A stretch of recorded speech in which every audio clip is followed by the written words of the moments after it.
हरिओम. लाओत्सेचा ताओबोध. योगदास श्री जयगणेश जोशी यांचे प्रवचन. बालकाची निरागसता.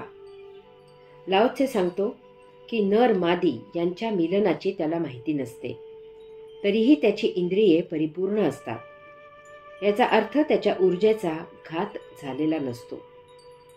लाओत्सेने स्त्रैण शक्तीबद्दल 17व्या ओवीत सांगितले आहे. स्त्रैण शक्ती सर्वोच्च असते. त्यामधूनच तो म्हणजे पुरुष आणि ती म्हणजे प्रकृती निर्माण होते. जोपर्यंत तो म्हणजे पुरुष किंवा ती म्हणजे प्रकृती आपापले स्वतंत्र अस्तित्व टिकवून असतात, तोपर्यंत मुक्ती मिळत नाही. जेव्हा यांचा योग जुळून येतो तेव्हा मुक्ती मिळते. स्त्रैण शक्तीचे विभाजन म्हणजे पुरुष आणि स्त्री. लहान बालकात पुरुष किंवा स्त्री असा भेद अद्याप व्यक्त झालेला नसतो. वय वाढल्यावर लहान मूल हे मुलगा की मुलगी म्हणून जीवन जगणार हे त्याच्या लिंगावरून ओळखले जाते. परंतु त्यांचे वागणे, बोलणे, चालचलन यात काहीही फरक नसतो. लहान मुलगा आणि लहान मुलगी अत्यंत निरागसपणे एकत्र खेळत असतात. कोठेही जराही संकोच नसतो, कारण लिंगभेदाचे त्यांना ज्ञान झालेले नसते. पुढे वय वाढल्यावर जेव्हा लिंगभेदाचे रहस्य उमजते तेव्हा मुलगा आणि मुलगी एकत्र येत नाहीत, संकोचतात. कारण नर आणि मादी यांच्या मिलनामुळे काय होते याचे ज्ञान त्यांना होते. आपण मुलगा आहोत किंवा मुलगी आहोत या भावनेमुळे त्यांच्यात एक नैसर्गिक दुरावा निर्माण होतो. लहान असताना जेव्हा मुलगा आणि मुलगी खेळण्यासाठी किंवा अन्य कारणासाठी एकत्र येतात तेव्हा त्यांना शारीरिक ओढ नसते, मानसिक ओढ असते. त्यामुळे ती एकत्र येऊ शकतात, एकत्र मस्ती करतात, एकत्र खेळू शकतात. ती पूर्णपणे निरागस असतात. लहान बालक निरागस असते. ते अद्याप स्त्रैण शक्ती टिकवून असते, कारण त्यांच्यात अद्याप पुरुष किंवा स्त्री असा भेद करणाऱ्या पेशींची वाढ झालेली नसते. यामुळे लाओत्से सांगतो की लहान मुलांची इंद्रिये परिपूर्ण असतात. त्यांचे पुरुष किंवा स्त्री असे विभाजन झालेले नसते. त्यांना उचलून घ्यावे, त्यांचे लाड करावेत, त्यांच्यावर माया करावी, त्यांच्याजवळ खेळावे, त्यांच्या मनासारखे करावे असे कोणालाही वाटते. त्यांना खाऊ देऊन त्यांच्या निरागस चेहऱ्यावरील हास्य निरखले जाते. अर्थातच मी येथे सर्वसामान्य जनांबद्दल लिहित आहे, कारण या कलियुगाचा विकृत झटका बसू लागला आहे. लहान मुलामुलींवर लैंगिक अत्याचार होत आहेत. यामुळे विचलित व्हायचे कारण नाही, कारण असे राक्षस पूर्वीही होते. तेव्हा गोंधळून न जाता हा कलियुगाचा महिमा आहे असे निराशाजनक उद्गार न काढता याचा सर्व ताकद लावून पूर्ण बंदोबस्त करावा. त्यासाठी अत्यंतिक टोकाचे कडक कायदे करावेत.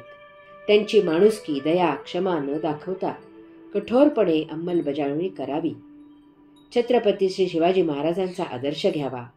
बुळचटपणा करून रयतेचे रक्षण होत नसते. कायद्याची बूज राखणाऱ्यांना दिलासा मिळत नसतो आणि राज्यकारभारही सुरळीत होत नसतो. कारण असे जेथे नसते तेथे सभ्य लोकांना सुरक्षित वाटत नाही. ते महाघातक असते. ब्रह्मतेज.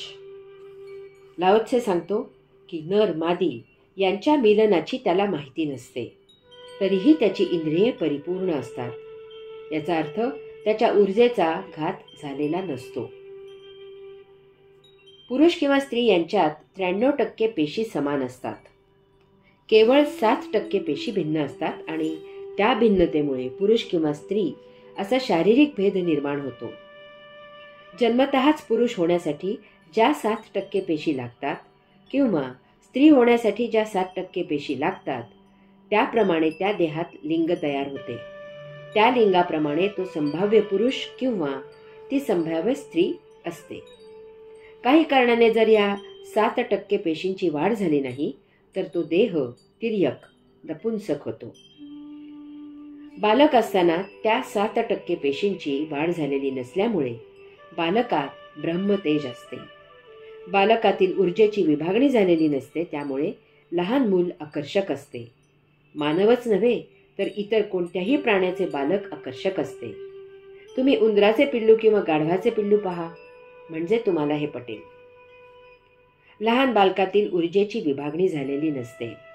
जसजशी या 7% पेशींची वाढ होऊ लागते तसतशी त्यांच्यातील निरागसता कमी होऊ लागते. या 7% पेशींची वाढ होऊन पुरुष किंवा स्त्री आपापले जीवन जगू लागतात. लहान मुलामधील पुरुष किंवा स्त्री यांच्या भेदाच्या पेशी वाढू लागल्या की त्यांची वाढ सुरू झाली असे समजले जाते. ही वाढ 7व्या वर्षापासून हळूहळू 14व्या वर्षापर्यंत होते आणि 21व्या वर्षापर्यंत ती ऐन बहारात होत असते. ही वाढ पूर्ण झाली की देहाची उंची वाढणेही थांबते. लहान मुलाला लिंगभेदाची जाणीव नसते. त्याला स्त्री पुरुष यांच्या संबंधांची काहीही माहिती नसते. तशी माहिती होणे हे भौतिक दृष्टीने जाण येण्याचे लक्षण असते. देहाची वाढ झाल्याचे ते लक्षण असते. अशा बालकाच्या त्या 7% पेशी वाढू लागतात आणि त्याला लिंगभेदाचे आकर्षण वाटू लागते. जो बालपणीच अध्यात्माची यात्रा करू लागतो त्याच्यामध्ये या 7% पेशींची वाढ देहाच्या वाढीच्या दृष्टीने होते, परंतु तो लिंगभेदाचे बाबत उदास असतो. कारण या 7% पेशींच्या वाढीबरोबर त्याला आत्मभान येते आणि त्याच्यातील ऊर्जा संपूर्णपणे आत्ममार्गी यात्रा करू लागते. येथे भौतिक व्यवहार क्षुद्र होतो, देहधर्मापुरताच उरतो. याचा अर्थ आध्यात्मिक दृष्ट्या त्याच्या ऊर्जेचा घात झालेला नसतो. 7% पेशीची वाढ होत असल्यामुळे तो तिर्यक होत नाही, परंतु याचबरोबर तो पुरुष किंवा स्त्री यापेक्षा तो स्त्रैण होतो. हे परम आत्मपदाचे लक्षण असते. त्याला वैश्विक करुणा असते. तो लहान मुलासारखा अजाण निष्पाप असतो. विश्वाच्या कल्याणाकरता तो झटत असतो. जो लहान मुलासारखा झाला तो मुक्तीला प्राप्त झाला. त्याची योगधामाची यात्रा संपन्न होत आली. कारण अशामध्ये तो आणि ती यांचा पुन्हा संगम होतो. त्याला ब्रह्मतेज प्राप्त होते. हरि ओम.